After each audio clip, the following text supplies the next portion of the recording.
Welcome friends to thenycamera.com channel. और आज के इस पर्टिकुलर वीडियो में हम बातें करने वाले हैं पैनासोनिक के S9 कैमरे के बारे में।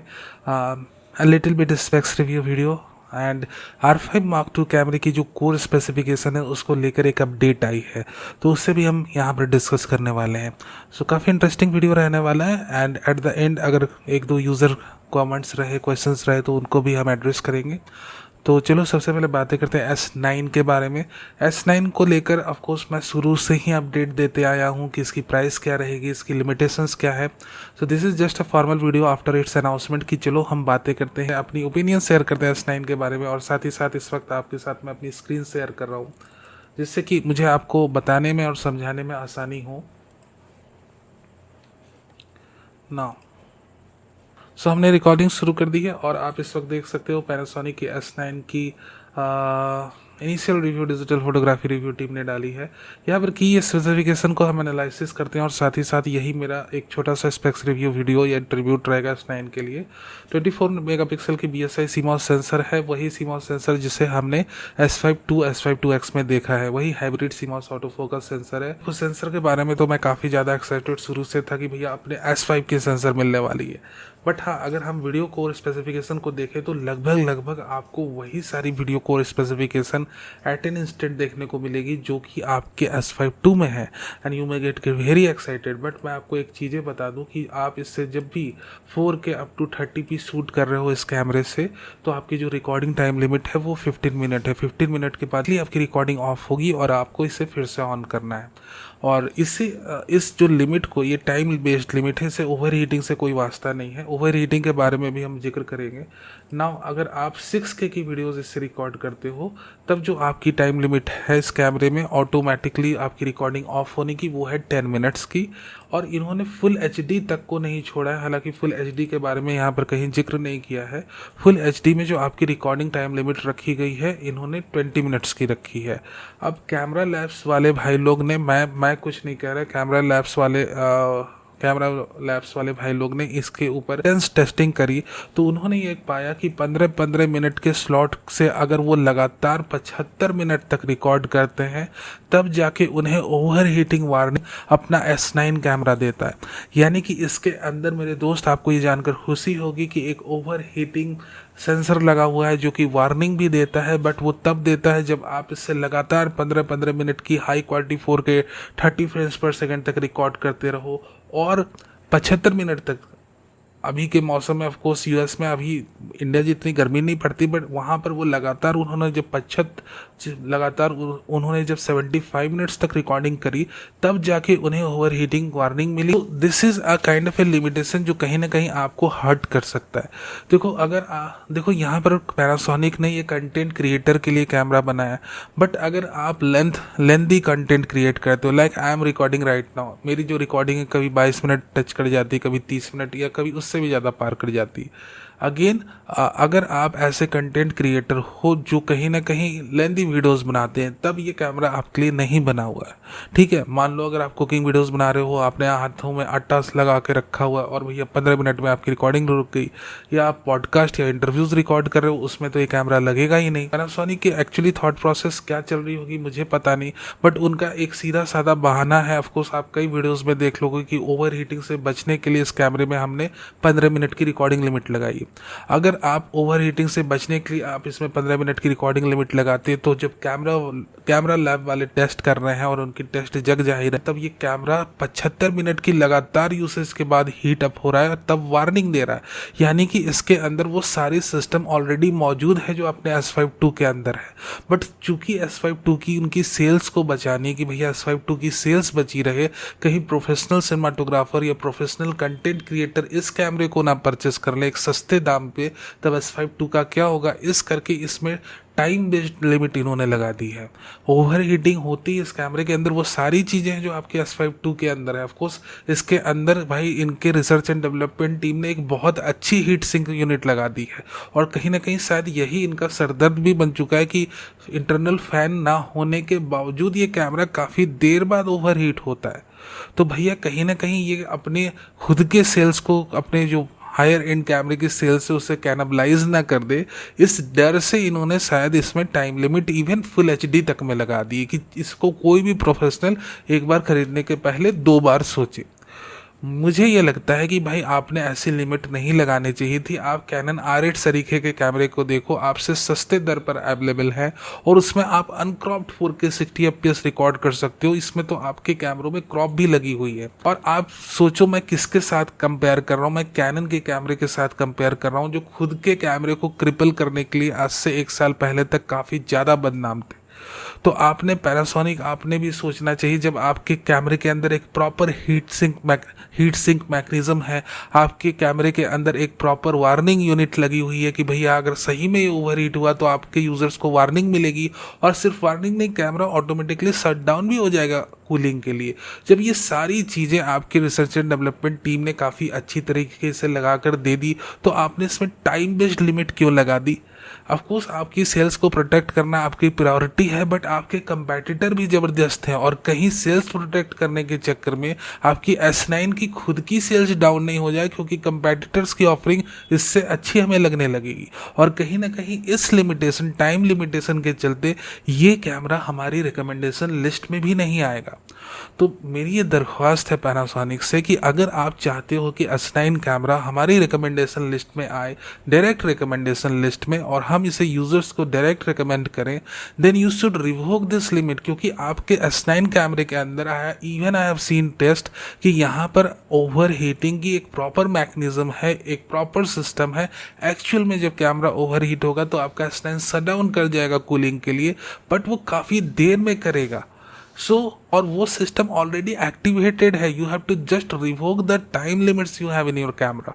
उसके बाद ये कैमरा कहीं ना कहीं एक बहुत अच्छा ऑप्शन बन के हमारे सामने आएगा। You have to believe me कि ये एक बहुत अच्छा कैमरा है विदाउट ए डाउट, बट ये टाइम लिमिट्स के चक्कर में मैं इसे प्रोफेशनल्स को रिकमेंड ही नहीं कर सकता, और कहीं ना कहीं इस चक्कर में ये मेरी रिकमेंडेशन लिस्ट में भी नहीं आ पा रहा है। बाकी सारी कोर स्पेसिफिकेशन को देखें तो dedicated LUT button to apply LUTs in real time, that's really great feature. Tight integration with the new Lumix Labs smartphone, जिस पर ऑफकोर्स पैनासोनिक अभी काफ़ी अच्छी तरीके से काम कर रहे हैं, न्यू ऐप को डेवलप कर रहे हैं। And again dual conversation gain sensor with explicit dual native ISO gain selection, यानी कि लो लाइट में भी आपके सेंसर की परफॉर्मेंस जबरदस्त रहने वाली है। UHS 2 single card slot and 1.84 dot fully articulating display screen, no viewfinder in this. And हमने प्राइस के बारे में ऑलरेडी डिस्कस कर ली थी भैया, लगभग 1,24,000 के आसपास ये कैमरा आपको पड़ने वाला है, जिसकी रिटेल प्राइस इन्होंने जिक्र करी है। So the thing is that again की कैमरा बहुत अच्छा है, बट इसमें खुद ब खुद पैनासोनिक ने इसमें ट्रिपल हैमर चला दिया है, और कहीं ना कहीं टाइम लिमिट्स के चलते ये कैमरा डायरेक्ट रिकमेंडेशन में मेरे नहीं आएगा। तो जब तक इस टाइम लिमिट्स को भैया पैनासोनिक फर्मवेयर के थ्रू हटा नहीं देते, I am not going to recommend this camera to my users. कृपया कृपया प्लीज करके इन टाइम लिमिट्स को हटाइए। आपकी कैमरे के अंदर जब ऑलरेडी आपकी ओवर हीटिंग डिटेक्शन सिस्टम सारी चीजें लगी हुई हैं just similar to S5 II, तो क्यों ही इनको टाइम बाउंड लिमिट में लगाकर भैया इनकी रिकॉर्डिंग को ऑफ करना। तो please revoke that. Let's wrap it कि भैया S9 एक बहुत बहुत अच्छा कैमरा है, बट इसकी जो टाइम लिमिट है वो अच्छी नहीं। Now let's move towards the R5 Mark II camera. R5 Mark II कैमरे की एक अपडेट आई है, and in the bold lines you can see the recent update. 45 megapixel की स्टैक्ड BSI CMOS सेंसर के साथ अपना R5 Mark II कैमरा बहुत जल्द आने वाला है, और इसमें आप बहुत ही क्लियरली पढ़ सकते हो कि expect a 30% improvement in rolling shutter over the R3। आपको पता है इस चीज़ की जिक्र मैंने पिछले वीडियो में भी करी थी कि R3 की जो सेंसर है वो 24 मेगापिक्सल की फुल फ्रेम सेंसर है, स्टैक्ड BSI CMOS सेंसर है। बट आप ये देखो कि कैनन की रिसर्च एंड डेवलपमेंट टीम कितनी धुरंधर तरीके से काम कर रही है स्टैक टेक्नोलॉजी पे। अब जो 45 MP की स्टैक्ड BSI CMOS सेंसर आ रही है मेरे दोस्त, वो 30% even more faster than 24 MP Canon made sensor.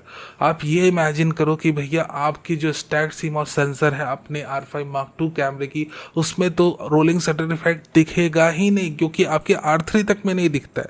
So near about आपको जो एक एडवांटेज मिल रही है वो एक ग्लोबल शटर सेंसर की जैसे एडवांटेज मिल रही है, साथ ही साथ इसमें आपको BSI टेक्नोलॉजी मिल रही है, जो कि ग्लोबल शटर सेंसर की एक बहुत बड़ी वीकनेस होती है कि भैया उनकी लो लाइट परफॉर्मेंस अच्छी नहीं होती। ये जग जाहिर सी बात है A93 में सबने देखा और सबने कंप्लेन करी है।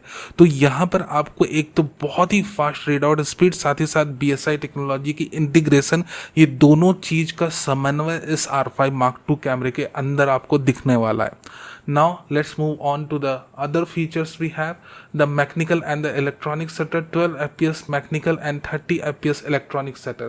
12 fps mechanical shutter most welcome, but ये जो 30 fps mechanical shutter इससे आप बिल्कुल यूज कर सकते हो। ऐसा नहीं है कि 30 fps में आपको रोलिंग शटर इफेक्ट दिखेगा, क्योंकि जो अभी स्टैट्स, जो अभी डेटा अवेलेबल है, अगर आपका सेंसर सही में जो आप डेटा प्रोवाइड कर रहे हो कैनन की तरफ से या जो भी आपके सोर्सेस की तरफ से 30% फास्टर देन R3 सेंसर, तो आप भूल जाओ कि आपको 30 fps में भी, स्पीड में भी, जब आप 40 MP की फुल रेजोल्यूशन रिकॉर्ड कर रहे हो, you are not going to notice any rolling shutter effect in that. ठीक है, और कहीं ना कहीं अगर आप R1 खरीदने की प्लान कर रहे हो कि जब फ्लैगशिप का कैमरा आएगा तब मैं परचेस करूंगा, आप R5 II की एक स्पेक्स पर नजर डाल के देखो, it is not less than any flagship camera. Now the most important thing after 30 fps electronic shutter and all that stuff, there will be a eye controlled AF। जिस तरह की eye controlled AF टेक्नोलॉजी हमने R3 के अंदर देखी है, उसी तरह की eye controlled autofocus टेक्नोलॉजी इसके अंदर भी आने वाली है। इसका जिक्र हमने काफ़ी पहले अपनी वेबसाइट में करा था और साथ ही साथ ये भी कहा था कि इमेज ऑथेंटिक, सो eye controlled AF भी अब इसके अंदर आने वाली है। सो ये काफ़ी वेलकम स्टेप है और कैनन सिर्फ इसके अंदर नहीं R1 के अंदर भी आई कंट्रोल्ड AF को जरूर इंप्लीमेंट करेंगे, क्योंकि उनकी कहीं ना कहीं काफी यूजेबल टेक्नोलॉजी है, तो उसे हर अपने प्रोफेशनल कैमरे में वो जरूर इंप्लीमेंट करेंगे। तो these are the major updates we have related to Canon R5 Mark II camera. और कहीं ना कहीं यहाँ पर अभी थोड़ी कंफ्यूजन चल रही है कि ये हो सकता है जुलाई में अनाउंस हो, क्योंकि कैनन के कुछ एक इवेंट्स है। तो अगर इससे रिलेटेड कोई भी अपडेट आती है तो वो हम जरूर अपने चैनल पे शेयर करेंगे, जिससे आपको एग्जैक्ट डेट और इसकी प्राइसिंग और बाकी सारी इन्फॉर्मेशन पता चल जाए। ठीक है, now let's move towards some of the user questions we have in our channel. Now अभी आप यूजर्स क्वेश्चन में देख सकते हो, बहुत बहुत बधाई हो, congratulations the questions I have responded. And यहाँ पर देखो अभी कॉन्ग्रेचुलेसन्स का तांता लगा हुआ है, क्योंकि ऑफकोर्स आपको पता है कि कल ही मुझे Z30 जो है निकॉन की तरफ से गिफ्ट मिला। सो उसको लेकर मैंने वीडियो डाली थी कल, और उस पर कई सारे ना, if you look at the comment section, इसमें भैया आप लोग का इतना ही ज़्यादा प्यार बरस रहा है। यू कैन सी कि how much love I am getting and that's really, और इसके लिए भैया thank you very very much दिल से, कि आप लोगों ने इतनी ज़्यादा अप्रिशिएट करी, आप लोगों ने इतनी ज़्यादा कंग्रेचुलेशंस मुझे भेजी। मुझे इतना ज़्यादा एक्सपेक्टेशन था नहीं कि आप लोग की तरफ से इतनी ज़्यादा कंग्रेचुलेशंस का तांता मेरे पास लग जाएगा। एंड प्रॉपरली शायद मैंने जवाब भी सभी को नहीं दिया। इतनी ज़्यादा ह्यूज अमाउंट में लव एंड सपोर्ट आपका मिलेगा, I am not able to believe. Now I am going to read one comment कि कॉन्ग्रेचुलेशंस भैया, बट हमेशा ऑनेस्ट रिव्यू ही करना, आप भले कोई कुछ भी गिफ्ट दे दे, क्योंकि मुझे और मेरे जैसे हजारों आपके रिव्यूज़ पर भरोसा करते हैं। You are not going to believe, ये जो बातें हैं इसको लेकर मैं काफ़ी ज़्यादा कंसर्न में रहता हूँ। कई चीज़ें हैं जो मैं आपके साथ शेयर भी नहीं करता हूँ, जिसे मैं आपके साथ शेयर कर दूँ। रिसेंटली एक इंसिडेंट हुआ, मेरे मेल बॉक्स में एक ईमेल आया, एक स्मार्टफोन को रिव्यू के लेके एक काफ़ी नोन स्मार्टफोन मेकर्स की तरफ से, नॉट एग्जैक्टली उनकी तरफ से, मे बी उनकी एक मार्केटिंग टीम की तरफ से कॉन्टैक्ट मुझे किया गया। और वो स्मार्टफोन जो था वो अच्छा खासा एक 30,000 के अप्रॉक्स का एक एंड्रॉयड स्मार्टफोन था। उन्होंने टाइटल ये सारी चीज़ें ईमेल में डिस्क्रिप्शन में डाल दी थी कि दिस पर्टिकुलर आपके स्मार्टफोन का नाम रहेगा, उसके बाद रहेगा रिव्यू बाय फोटोग्राफर। आपने ऐसी वीडियो अपने यूट्यूब में डालनी है, स्मार्टफोन अनाउंस होने वाला था। और ऑफ कोर्स वो स्मार्टफोन तो फ्री में आप मुझे भेज ही रहे थे, बट उन्होंने इसकी पॉजिटिव रिव्यू के लिए आप कितना अमाउंट चार्ज करोगे, उन्होंने मुझे ये क्वेश्चन पूछा था। So what I have done, कि ऑफ कोर्स मैं स्मार्टफोन मेकर का नाम नहीं ले रहा हूँ, कि भैया हर एक की प्राइवेसी रहती है, हर एक की निजता रहती है, और कहीं ना कहीं एक इंटायर का यूट्यूब सिस्टम ही ऐसा चल रहा है। बट मैंने उन्हें रिप्लाई देना बिल्कुल भी मुनासिब नहीं समझा, क्योंकि आप मुझे अपने प्रोडक्ट्स दो, वो सही बात है, बट अगर उसको लेकर आप मेरे कंटेंट पर कंट्रोल करना चाहोगे, that is not possible with me, ठीक है, इट इज़ वेरी क्लियर। और यहाँ पर ऑफकोर्स मैं चाहता उन्हें जो भी अमाउंट लिख कर भेजता तो वो कहीं ना कहीं एग्री करते या ना करते, वो दूर की बात रहती, बट ऐसे लेटर्स को मैंने जवाब देना बिल्कुल भी मुनासिब नहीं समझा कि जो मेरे कंटेंट पर कंट्रोल करें, जो मुझे ये कहे या मुझे बताना चाहे कि मेरे वीडियोस की डिस्क्रिप्शन क्या रहेगी। एक बहुत ही प्राइम एग्जांपल मैं बता रहा हूँ, और सिर्फ ऐसा एग्जांपल मेरे साथ ये पहली दफ़ा नहीं हुआ। Of course my subscriber base is not that much, ठीक है, और उस सब्सक्राइबर बेस के ऊपर कुछ एक ऐसे ऑफर्स आना कि भाई आप अपने कंटेंट की प्राइस बोलो, you are getting already a free product, but I have denied that offer. और उसके पहले ऑफकोर्स मैंने 1 2 3 और ऑफर डिनाइड किए जिसके जिक्र मैं नहीं करना चाहता। सो मैं इस टाइप का पर्सन हूँ भाई। I am trying to be as much as honest as possible, but being a human हो सकता है गलतियाँ मेरे से भी हो, तो यू आर देयर, आप लोग हो उधर उस साइड, आप लोग करेक्शन करने के लिए हो उस साइड, और जब भी लगे आपको ऐसे कि कुछ एक हो रही है गुस्ताखियाँ या गलतियाँ, तो भाई करेक्ट कर देना, क्योंकि इसी तरह से हमारा प्यार एक दूसरे से बंधा रहेगा। Thank you very much for being a part of this video कैसा लगा मुझे ज़रूर बताना, एंड ऑफ कोर्स कोई क्वेश्चन हो तो आप कमेंट सेक्शन में पूछ सकते हो, मैं आंसर करने की कोशिश जरूर करूँगा। Thank you very very much for being a part of this video.